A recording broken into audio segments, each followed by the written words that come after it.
Adam Mashrique is going to give a device demonstration of the chain of things Maru device.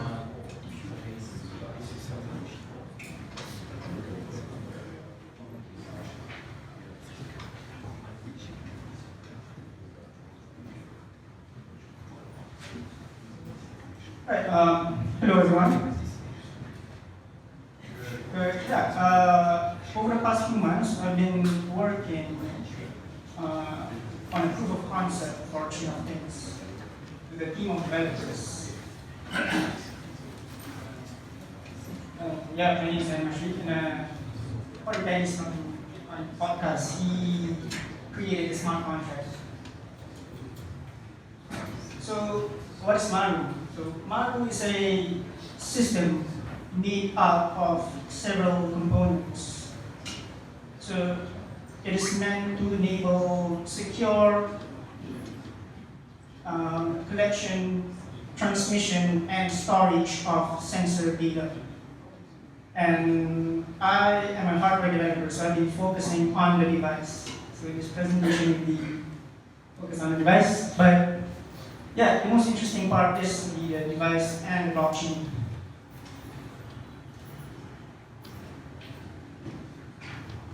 So, what the device actually does when it runs is that out of the field, it'll locally generate a key pair and then registers itself to an Ethereum data store contract. And then it will sample sensor values at a specified interval. And right now, it is doing it at 5-minute intervals, sampling temperature, humidity, accelerometer, and GPS location of this environment. So right now, we actually have a working prototype, and I'm very pleased to see that. It'll then take this data and then formats it in a way that is acceptable for the Ethereum protocol, and then signs it with a key pair.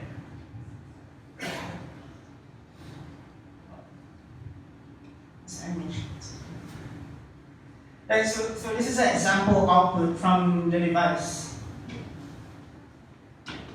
So what's the significance of having a device locally signed data, like locally storing private key on a device? Is that we want to leverage on the Ethereum protocol's strong guarantee of identity. So it gives the device some sort of autonomy over what it does on the network. And then having a data stored on the Ethereum blockchain or whatever blockchain we decide to use would give the property that it remains immutable and no one can go back and modify the data in the future.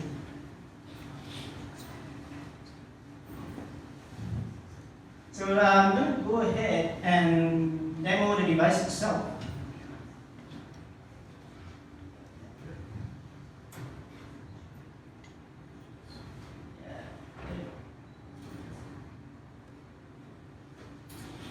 All right. Is it all right? Cool, it's working.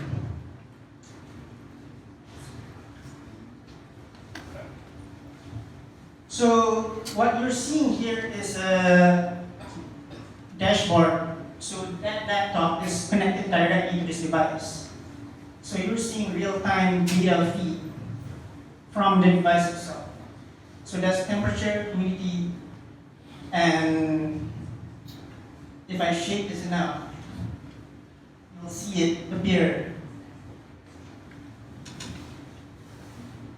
And it's 3 axis, so it's X, Y, Z. So you can tell what direction the force is being exerted on the device. Yeah. But while you see the data coming in like once every second or as frequently as you want, right now the prototype is only writing data, only committing a slice of this data to the blockchain once every 5 minutes.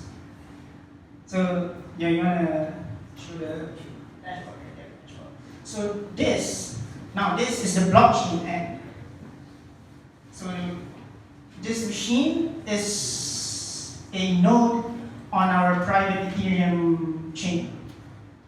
And Corey has made a very nice looking dashboard that demonstrates data coming into the node. So I'm going to show the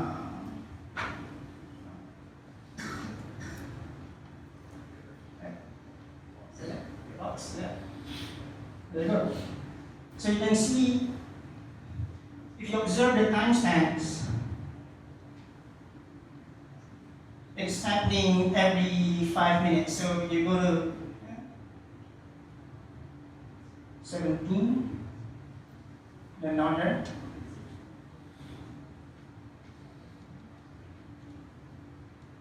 Mm, 16. Roughly 16 years. I think Wi-Fi here doesn't really work well, so it has some delay, but otherwise, yeah.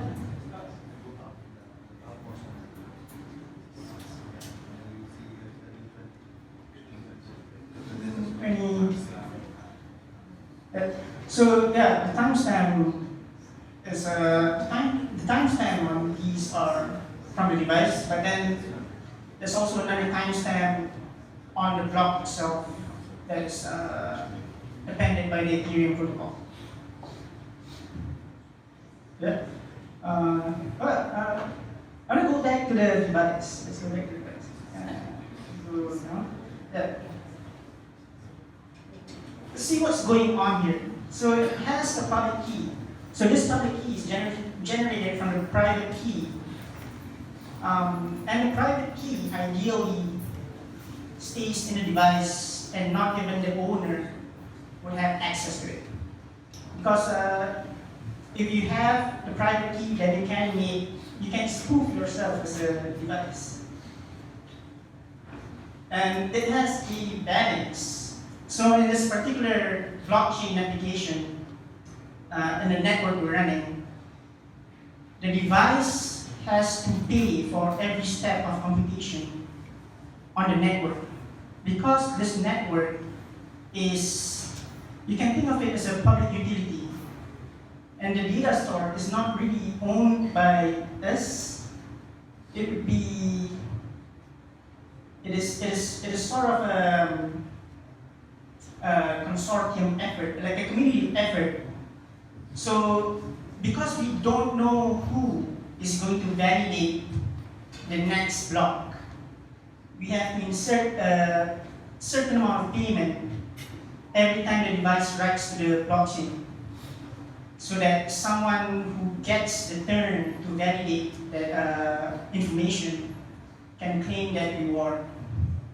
So this is especially useful in public blockchain use cases. But for private blockchain, you may wanna use this as a way to lease devices to different actors in the consortium or the industry.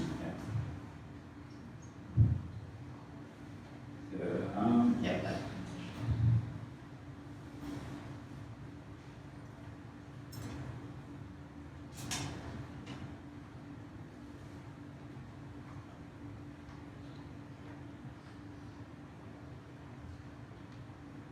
So this is basically what the device actually is. So right now we're using a Raspberry Pi that connects to the Wi-Fi. There's a venue. It's using Wi-Fi. So going ahead, what are the challenges that we have to solve? There's still, we need to think about how devices would connect to the internet and subsequently blockchain while out in the field or in a ship or in a cargo hold. We need to think about firmware temper protection, because the blockchain by itself cannot validate the data. That you can't tell if the data is true or not once it gets committed to the blockchain. only proves that the data is written at that time. So it only proves existence of particular knowledge at a point in time. So while this system solves a lot of problems, there's still an attack vector on the device itself. And we want to cover our bases as much as possible and work with companies that are able to give us this sort of guarantees. Things like Intel Trusted Execution Platforms, where there's a separate area on the chip, like a hardware-based caching of the firmware that you can various things. Physical access protection, like putting a sticker or something, or like a circuit in the enclosure that if you open it, it breaks. So yeah, I think that's it. We're supposed to have like a panel discussion to answer questions. Yeah, Doug and Adam and Conor, are you coming up? And we're going to have a panel open up to questions. I'll start off with a few questions and then we can open it up.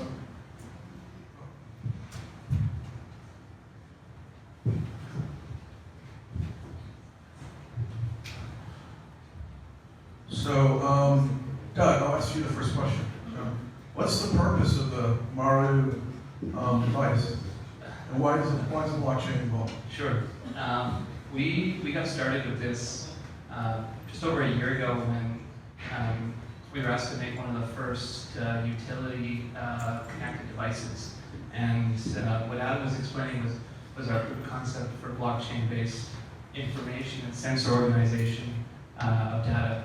But we've been using cellular connected devices for a number of years now to create truly mobile connectivity and devices that are able to operate in more remote areas. And so you start looking at devices that don't actually have a true owner. They're maybe owned by a corporation or a government, commissioned and handed off to a community.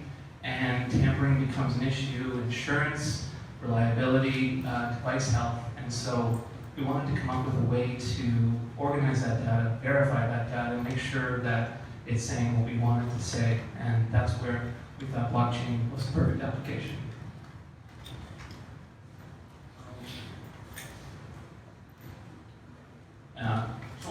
So why is the blockchain perfect application?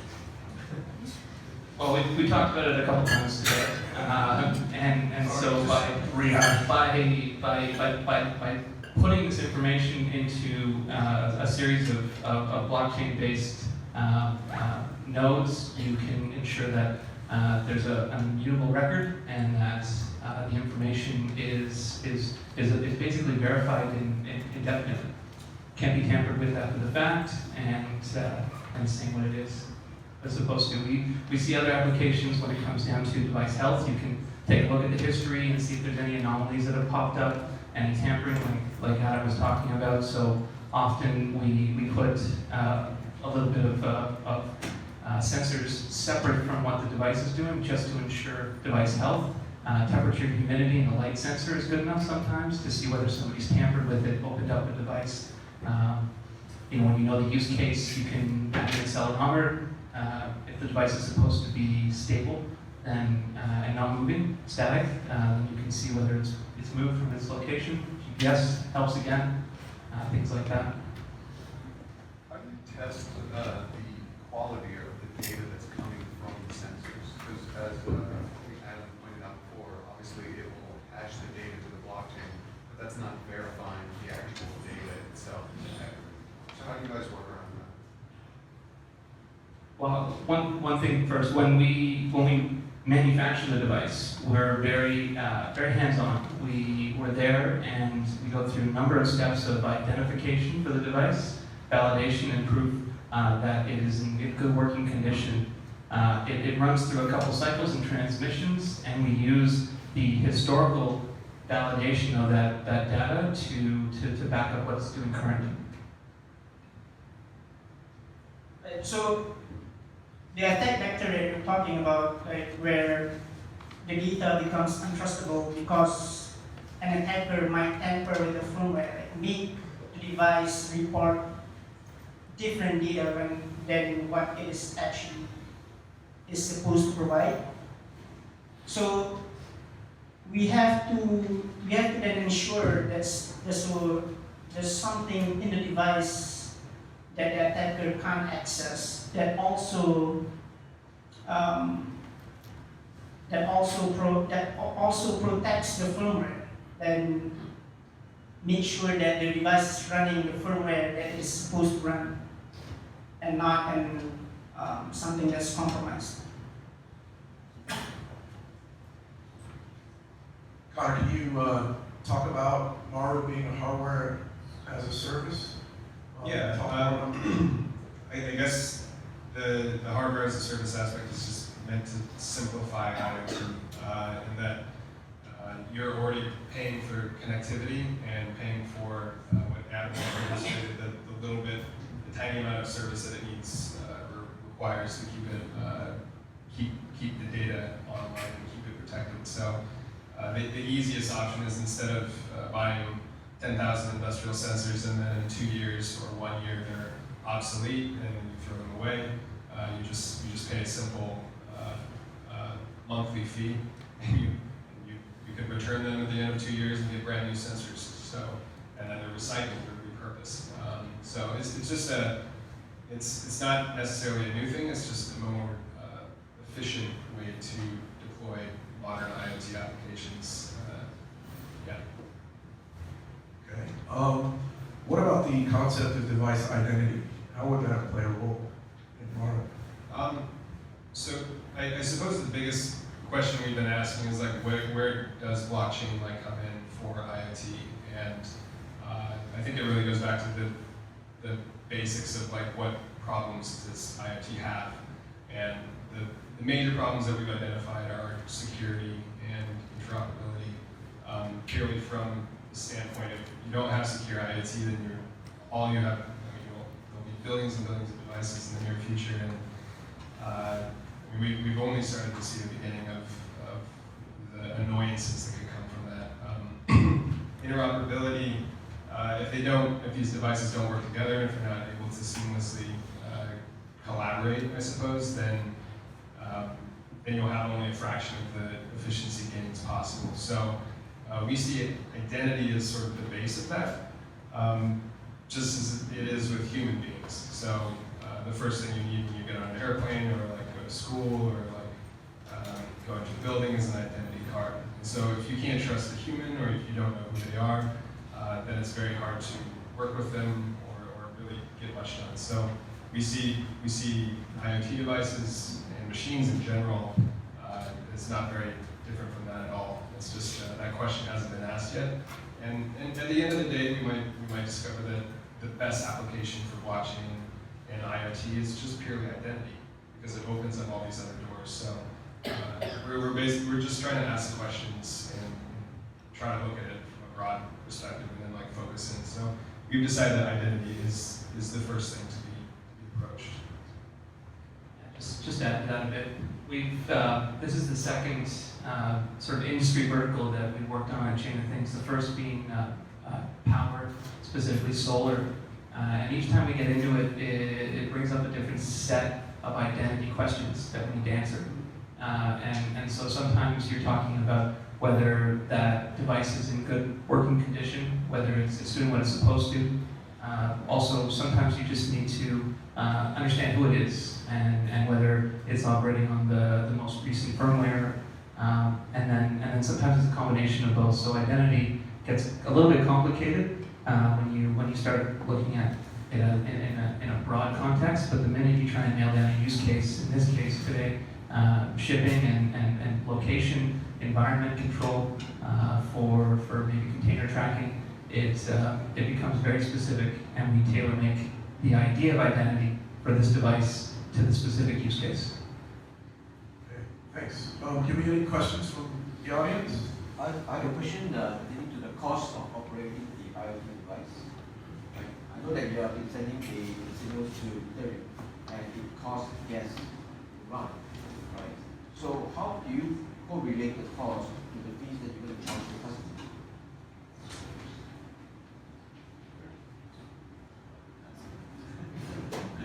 Well, the cost of computation is fixed by the Ethereum protocol and a free market.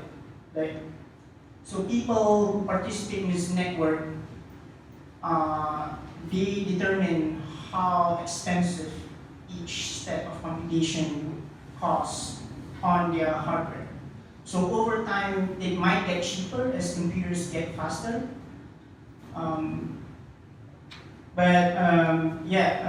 Because at this point in time, the gas price is, especially for a private chain that we're running, it's not very indicative, because it's just an arbitrary number just to prevent denial of service attacks, where people could just write a contract that will take forever to execute on people's computer. But as you said, it's driven by the free market. On a public blockchain or driven by free market. So It's likely that when you run the device at some point in time, if there is some anomaly in the market, for example, and all of a sudden because of that price, it makes the use of the IoT device so expensive that it becomes more feasible to run. So do you foresee such a situation happening?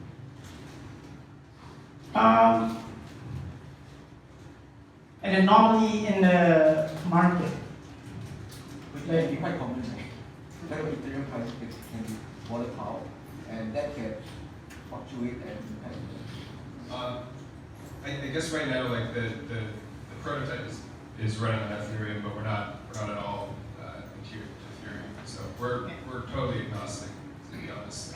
We're just that was the easiest sort of plug and play for demonstration purposes. But we're very interested in testing with Hyperledger, a number of other different things for that. So because it's still all of them are emerging. We don't know what will be around in like 2 or 3 years from now, what will be deemed the most efficient blockchain to be operating on. So, but I know what you're saying. Yeah, for IoT specifically, because of scaling and data issues, which is a totally different story than the financial transactions. Another question? No? Yeah, can you elaborate a little bit more how do you address the identity problem? How How so? do you address the identity problem? So, I mean, we break it down into certain layers. When looking at a device and specifically manufacturing it, we kind of consider the moment, the electronics, the circuit board with our Maru integrated into it is put together in a housing for the first time. We sort of think of that as its birth registry, and link the physical housing, outer exterior, to the digital identity. And that may be one of the first use cases of how we create it. And then afterwards, we've got specific to each sensor a number of parameters upon which it's supposed to operate. The device, as it goes down that assembly line, will be calibrated, verified, QC'd maybe a handful of times, all predetermined. And so that in itself is creating the identity and making sure that it's verified and used properly. After that, we kind of use the historical data of that manufacturing process as the base layer, and then each time it communicates, we can verify it against set parameters of the accelerometer. So just minor movements based on high wind, or even correlating it with the storm to outdoor temperature and humidity levels, things like that. So it's very much a case-by-case scenario that we work with our clients and our partner to determine, and then move forward from there. How do you connect the physical to the digital identities that you mentioned? Yeah, good question. It's done. do you link the digital to the physical identity?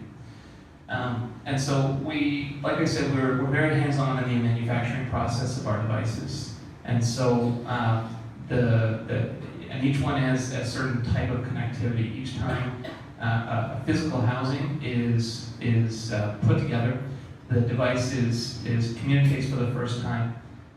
We then at the physical station where this is done, then scan either a QR code or an embedded laser-etched identity on the housing and pair the two, so that from then on, whether you're physically scanning the device with a QR code scanner, RFID scanner, or looking at something etched on the device, it's matched to the digital side, and vice versa. Every time it connects digitally, that identifier is linked to a physical location, and you can go back and cross-check each one.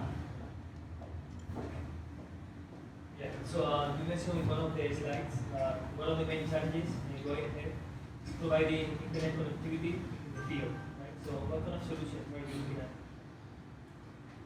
at?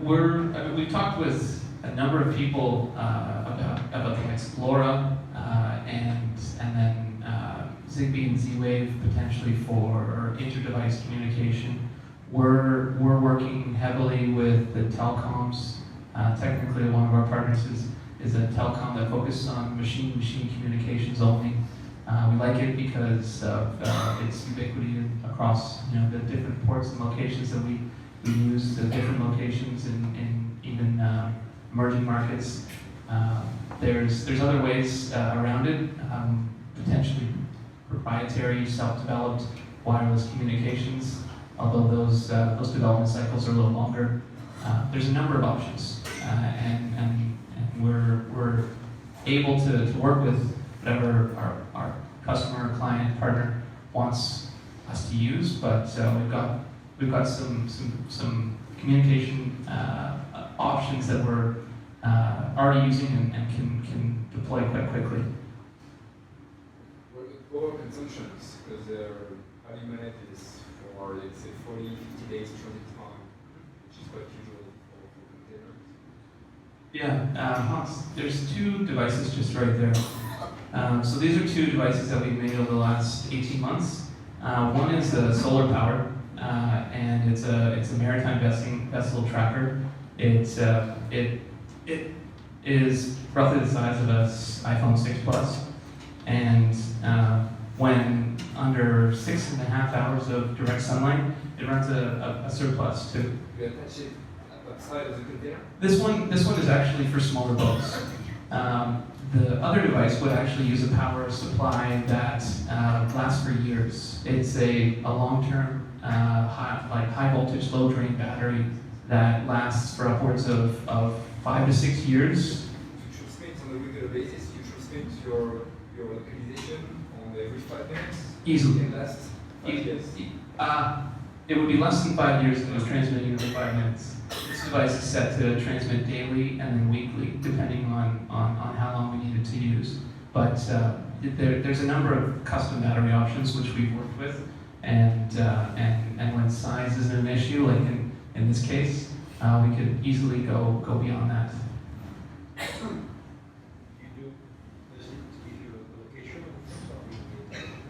It can. This device is GPS located. We decided not to include GPS in this one. This is actually a flow meter for a utility-based operation out of Nepal, and they're fixed. So once they're deployed, we know exactly where they're supposed to be. And it's one-time use, or you keep it in the container, or you ship it back to another location to be reused? Both options. Depends if it's located inside just the container or the product itself, and whether it's a company that's shipping and receiving its own goods as opposed to delivering it to a customer that maybe one time. The cost of these items can vary between I would say $25 up to upwards of $100 just for the cost of the hardware. And so it's got to be appropriately spec'd. And you have customs also. Distance, push GT. Yes, yeah. It's a nightmare like that. Good questions. And more questions? Yeah. I'm using data logs that records the data during the trip, and are as big as a USB device, and I put them inside the product because I need to check the humidity is inside the product, not inside the container. Once it reaches destination, not the port of destination, when it reaches final destination, an operator takes them from the selected cartons and download the data which is being recorded and upload them into our system. So everybody, and then basically what he does, the system is a simple Excel file, and then he sends over by email the Excel file. So there's no real system, but this is what he does. Where do you see the advantage of having the wireless connection with all the complicalities that brings in, instead of having the operator, which is the same operator that connects that same device, to send it back to the origin because it has to be reused, and having the data, instead of having the data transmitted continuously every 5 minutes? The simple answer, I think, is removing human error, just from that process, and almost automating it before that customer even gets their hands on it. When it comes off the container or off the cargo ship, maybe even out of the container, would look for a connection automatically. These devices that we've made are very simple to install, and we're working with geographies and people that don't necessarily understand the technical aspects of how they would pull that data, or even install and properly work these units into their utilities. So we've taken the approach that honestly, no more than a wrench, a screwdriver and 4 screws, or taking it out of the box and exposing it to sunlight in order to get started and continuous communication and connectivity.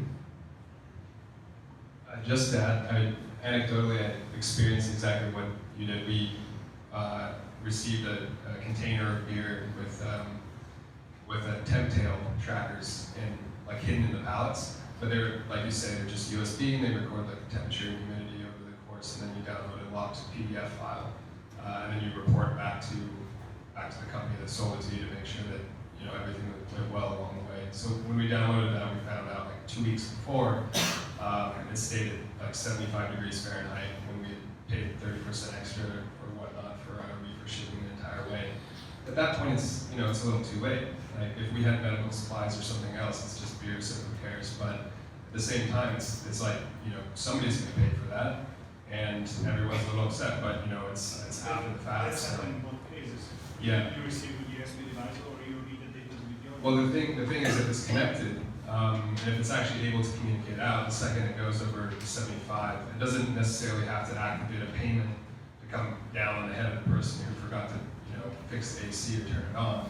But it does notify all parties so that that person can be woken up and go down and check the container, check to see what's wrong with it, and then take action if nothing is done to rectify the issue. So after that, because I'd known Doug was working on these connected things, it just immediately was why if it can be connected, why?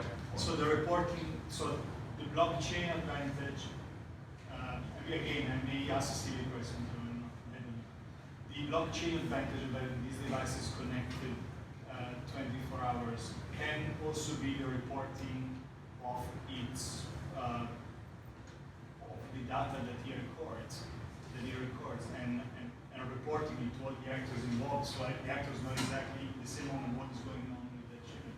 Maybe cannot act immediately, but at least they know immediately what's going on. Yeah, in a very simplified way, I think of the blockchain as just like a shared Google spreadsheet. So all parties are sharing the same Google spreadsheet. They can see as soon as it's updated, it's only right forward, so you can't change it. Instead of one person having the master Excel sheet, and then they decide when to send it out and whatnot. So everyone is updated immediately across the board. Benoit? Sorry, go ahead. We'll get Benoit. So, ideally, like the data, ideally, we'd like the blockchain to receive the data at the point in time when it's sampled, so as soon as possible. And otherwise, we could do local storage, and then at the destination, the data can then be uploaded to the blockchain. But for certain applications, I'm pretty sure having the data uploaded real time to blockchain is would be ideal. I think there's a difference in the use case that they design for and the use case is using for. I think in this case, it works because it's a fast job and you can afford to do that. The use case is different. It's use case. Your use case is for real time. So I think that's probably not a good match for this. Is your use case importing or shipping wine or perishables? Chocolates. Chocolates. Yeah. Okay. Yeah. Shipping chocolates or products related to food chocolates. Sure. So Can you even window- even if container reaches temperatures which are where we didn't buy that container for, let's say we buy a reefer container because we want to keep the temperature very low and then the reefer doesn't work. Even if we know right away that the temperature not there, we cannot call the captain of the ship and tell him switch on the container. The goods are already compromised. I noticed that at destination. For sure. It's a use case that is very close to something that we've just been contacted about actually last week with importing high-value wine specifically that matures over a period of 10 years, let's say. And so the owner of this company is very interested in working with us to create for bulk shipments and individual bottles even a record of how this wine has been handled over the course of time it takes for it to mature. It's pretty valuable for him at least. Sorry, just on the side, this is what I was discussing with the forwarders. It would be great to have that device, which doesn't tell me how much is the temperature, how high is the temperature inside the container. It would be great to have a device that controls the temperature inside the container. So the device connected to the container, so it helps keep the temperature. So I know that there is no possibility for humans to switch off the container because the device is controlling the container. That is the Internet of Things that I was discussing with the forwarder last week. Shipping as a working solution to control remote control reefer containers. Maersk has made a big announcement and all of the reefer containers are now equipped with IoT. Smart container. Yeah, smart containers, and they have the ability of being also CMC are working as well in those solutions. And one of the containers called track sense, on which CMCGM and MSC have some shared in it. So specifically working on this solution as well. It's fantastic. We'd love to talk about that a little bit more, especially some of our upcoming projects with low power air conditioning units and some other control systems as well. Another question?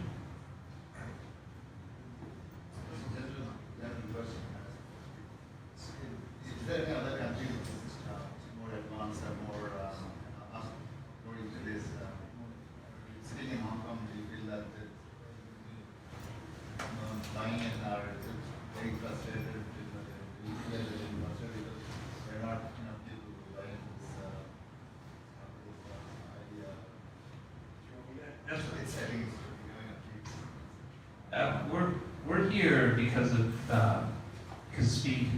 I think it's a great place to talk about concepts like this, and then go across the border and work directly with some of the best manufacturers and fabrication houses that are actually making these devices. And in incredibly short time, we can get a proof of concept up and running, even a deployment of a couple thousand pieces, and then iterate on that. It's a fantastic place to do so, and do so cheaply. Silicon Valley and California obviously has a lot of ability, but just the fact of getting those people to work on these projects, it becomes a very expensive task. And so I think Hong Kong is a fantastic place to start these conversations and start actually making things. I think the Hong Kong government has been slow, but now is coming to blockchain. We received encouragement from Science Park and Cyberport and Best HK, very much encouraging us to go down here and support us in what way they can. Well, just quick, just technical issue. How do you get your data out of the container if it's a physical shipping container down below in 3 rows down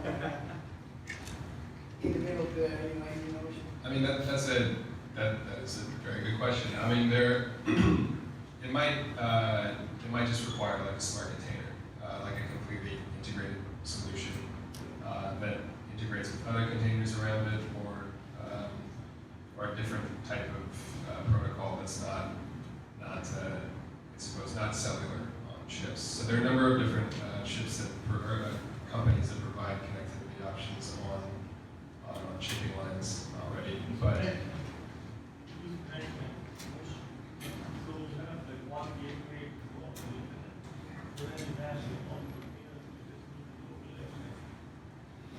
Yeah, I'm just thinking as a small shipper, we ship goods.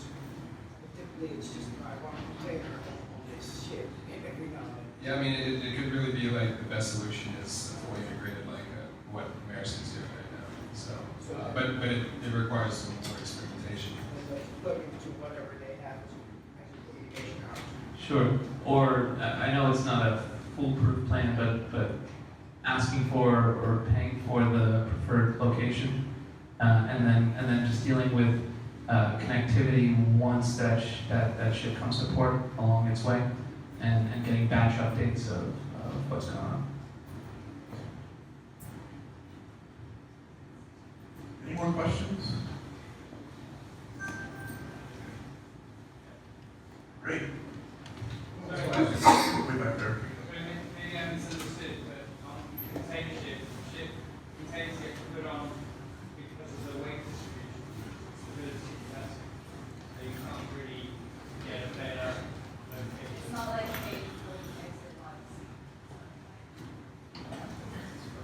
That's just a comment.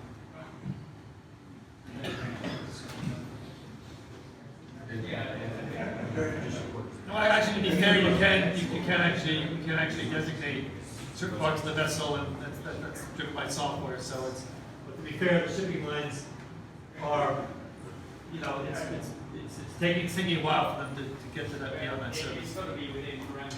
Yeah, but there's ways because there's hazardous goods zones and stuff, so you can manage. You can have a technology zone. Sure. There's ways to play around with this. Jihan, you have a question? It's more of a comment. I think what you guys are doing is it's really amazing. And the only kind of suggestion that I would add to that is just that, as a lot of these solutions are being developed, both the software and the hardware ones, I think it's really good to, even from an early stage, incorporate multiple kind of verticals all at the same time. So while this is obviously shipping focused, at the same time, there's a lot of industries that are outside of shipping that have interests in having this work. So insurance obviously would be a big one. From the legal standpoint, you guys would also be very interested. So as you're going through these proofs of concept, I think it's great to think about the multiple kind of vectors who would have kind of vested interests in this working and bringing them into the process as well. Because I actually think that in some ways, when you have a large and disparate kind of consortium or monopoly on the actual industry, it's hard to get them to change, but from outside, you can actually potentially either economically motivate them or even industrially kind of motivate them to actually create change. If they're motivated from their clients or their vendors to change, they might do it. One other industry, I was just thinking the container leasing industry would be very interested in this because, of course, they want to track where their assets are and they get tracked all over the world. But that kind of What's the business model and who's paying for what? For the deployment among the industry, and the chicken and the eggs. Yes, Definitely. there is a potential. It has remained to be proven, and then there when I speak from experience, when you negotiate with their customers, yeah, they can have every dollar is being looked at. So what's the value proposition and how much are they willing to pay for it, and who is willing to invest in deploying the hardware. Comments or questions? Oh. I mean, that's, Question, what's your review of that? What's the view on that? Yeah. we have a few. We've developed a certain number of connectivity options, both hardware and software based, that is using blockchain to back the data and driving the analytics behind it. We like to work with commercial partners to prove out these industry verticals and ideally be the first movers with larger organizations to create efficiencies and create opportunity where there hasn't been before. So that's one of the reasons we have events like this, to get people like you in the room and talk with us to see if there's ways to do an initial deployment, to use what we've already developed as a stepping stone to developing something unique and innovative. So that's the nuts and the bolts of what we start to do and offer. Where do you make money? Just add one thing to that. Yeah, I guess the first thing is identifying the problems, or like if there is a problem, and how it can be solved. From a model perspective, I think we mentioned there are basically three different ways to go. There's a full green field, I know buzzwords, but a green field, a gray field, and a brown field. So it's basically like brownfield or greenfield is a completely custom, like from scratch thing like this. So it's like figure out a problem, then develop like a fully like brand new idea. That's difficult, it takes time, but it's very specific to solving the problem. Gray field is basically what this Maru device that we're developing is. It's sort of like a one size fits 80% of the problems. And it can be used to test a lot of different potential solutions and different potential applications for a blockchain solution. And then brownfield is just, you might already have a lot of pre-existing infrastructure. There's no need to replace some of it, but there might be certain layers of the stack that could be added to make it much more efficient, or to kind of modernize it, at least for the next like little bit. And so it doesn't need to be, it's basically a number of different options for solutions, and each situation is somewhat different. So. And subscription monthly for the connectivity and the analytics and the security around it.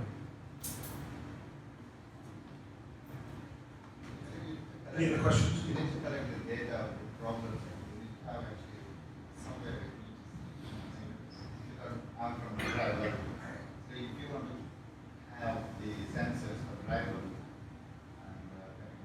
blockchain, you need to have the problems of driver, and you need to have a place to collect this one. Somebody needs to give this data to you in some form. So maybe that's starting. You get the requirement, you have a connection, and start flowing the problems to you. That will give an idea. I'm not sure if you're taking the information from here, this forum, I think you need a lot more people than this. Sure. Yeah, we do. We've worked in the medical insurance, we worked with power utilities. We've got a number of devices that are active right now, creating information that is blockchain backed. More on their way, and ways to increase that data set, for sure. Okay, any more questions? Can we move on? Have anything else to say, guys? Okay, great, Thank you.